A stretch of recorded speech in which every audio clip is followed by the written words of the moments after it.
We baby boomers grew up in bright light.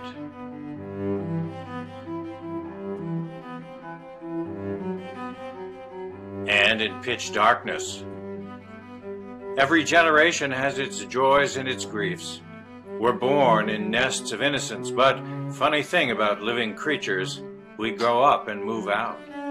As adults, we huddle for warmth, but the huddle loses a member, then another, and we're shivering again alone. Up in the tree, we hear the chirping of new hatchlings, and we remember when we ourselves were just out of the egg, before we took flight.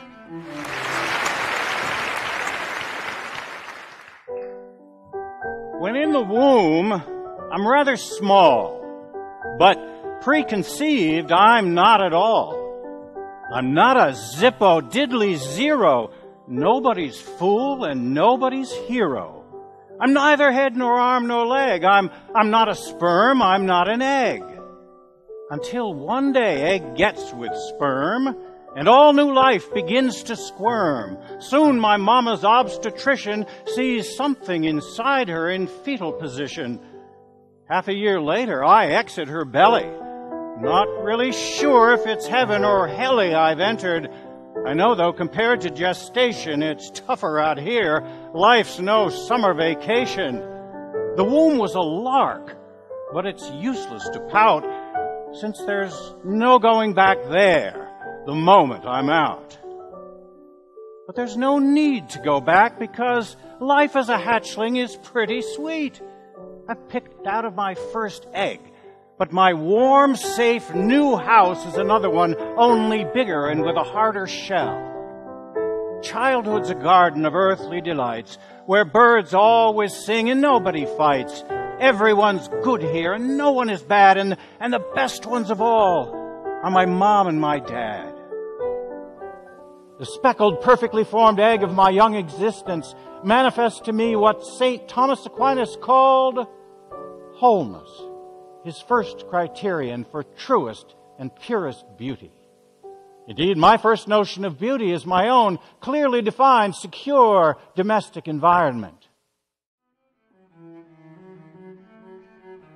My loving parents argue a bit, as all parents do, but the squalls blow over and the sun always returns. But then the squalls become storms and the sky stays dark for too long. Rock-a-bye, baby, in the treetop. When the wind blows, the cradle will rock. When the bough breaks, the cradle will fall, and down will come baby, cradle and all. We have other parents besides our mothers and fathers. Revered leaders such as Gandhi, Abraham Lincoln, and Franklin Delano Roosevelt hold a parental sway, and their untimely losses make orphans of their followers. When President John F. Kennedy is assassinated, the taps played at his grave mourns a stillborn era of energy and hope. But new music is on the way. We love the Beatles as much as we do our moms and dads, maybe more, and for good reason. They restore some of our youthful wholeness, adding to it Thomas Aquinas' second element of true beauty, a rhythm of multiple creative forces counterpointing in perfect harmony. And so, cozy again in my cradle, I slip wholly and harmoniously back to dreamland until I'm reawakened by a lightning bolt. My parents' divorce isn't a total surprise to me, but it is a total shock. The deaths of Bobby Kennedy and Martin Luther King are additional psychic blows, while the ghosts of 58,000 American dead in Vietnam are singing a sad, sad goodbye to Miss American Pie. Lyndon Johnson undertakes to make a great society out of the new frontier, but Vietnam kills his presidency. Nixon's napalm chars the American conscience as much as it does Asian jungles. At Kent State, America turns its guns on itself. And on April 10th, 1970, the Beatles officially disband.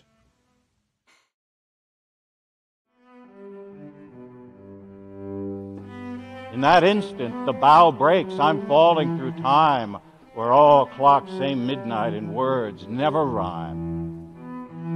I accept my parents' divorce intellectually. I have to. Dad moves out. and I accept the Beatles break up when their music stops. But I deny both of these divorces emotionally and pretend that one day everyone will reunite.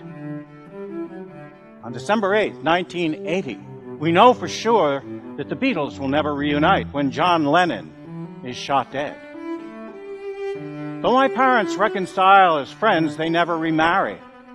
Still, when my father gets Alzheimer's disease, my mother gives him all her love and support, and when Dad dies, she experiences the full grief of widowhood. When my mother herself dies 3 years later, I feel like the babe in the cradle again, falling from that tall tree, now splashing down into a dead sea of grief. I'm torn apart, disfigured emotionally. Life's wholeness fractures. Harmony becomes cacophony. Existence feels ugly now. I feel ugly. And the mirror confirms my impression. I look, and there I see a mug so wild it leaves me fainting. All my features scrambled like some nightmare cubist painting. Or maybe more like Humpty Dumpty fallen from his roost onto solid ground and into eggish chips reduced. What a nightmare. I think of Dorothy in The Wizard of Oz, knocked cold in a tornado, blown to an alien world where she's attacked by flying monkeys sent by a wicked witch.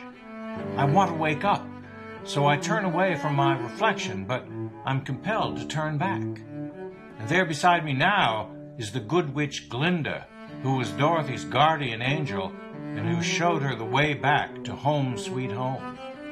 I apologize for my hideous appearance. No wholeness in that face, I say. No harmony, no beauty. Look again, sweet Glinda says. I think you'll see a cutie. I say I can't. She says you must. And this time, don't dismiss it. That face of yours just needs some love. I ask you now to kiss it. Oh, love is gone, I sigh, since Mom and dear old Dad departed, not to mention 4 Liverpool lads when they just barely started, so therefore I won't kiss myself. It's much too egoistical. Do it now, she barks, and then she kicks me in my testicle. So down I lean and plant a wet one on my own wet lips, and as I do, an electric thrill shoots through my fingertips. And now I see my face transformed, its Humpties reassembled. Every piece as 'twas before, 'twas rudely disassembled. Your face, you see, is once more whole, good Glinda says to me, and wholeness is the first condition of the total 3, which beauty does consist of. What else captures your attention? A rhythm of the parts, I say, a very fertile tension of counterpointing elements. How does this touch you most? Asked Glinda. In my mind, I say, my intellect's engrossed. And so you've noticed harmony, as Glinda now confirms, 2 stages down and 1 to go in beauty's triple terms. I feel a warmth emitting from that face as if it glows, I say, describing radiance, which warms my hands and toes, then warms up all my other places, ending with my heart. Supreme aesthetic beauty, yea, the beauty found in art, is what I feel now gazing at that face I call my own.